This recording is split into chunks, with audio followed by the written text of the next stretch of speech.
One of the most important think tanks in our country have done a report this week. What it's saying is most people, almost everybody, is going to lose about £1,000 a year next year because of rising prices, whether it's gas, electricity, food, people paying rent and so on and so forth. They're going to put mortgages up, I think, because they're talking about raising interest rates as well. Now, the thing is this. We live in one of the richest countries in the world, but that wealth, it doesn't spread across everybody. Most of us are facing cuts in our income. But for the richest, they're actually getting wealthier and wealthier and wealthier every year. In my opinion, it's wrong because who creates the wealth? Who does create the wealth? In my view, it's the working people. People who work for a living, they create the wealth. But where does the wealth end up? It ends up in the hands of really a few hundred families.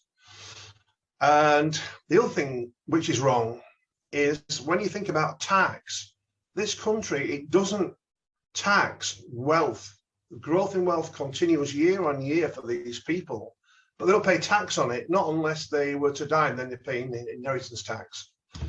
Whereas the rest of the people who work for a living, they do pay tax on their income. So it's wrong, it's topsy-turvy. In my view, there should be a wealth tax as well as an income tax.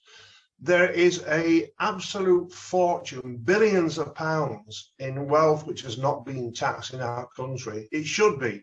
It would even things out, it would make things more balanced. And we'd be able to, fund the NHS and so on and so forth if we did it. So we published a report today. It's quite a long one. Hopefully it's worth a read. And I'm going to be organising some discussions, some consultations in the autumn and in the winter about what to do about wealth in our country. I hope you'll join in one of them and give us your five penneth. What do you think about all this? And let's try to come to a conclusion we can propose to the government.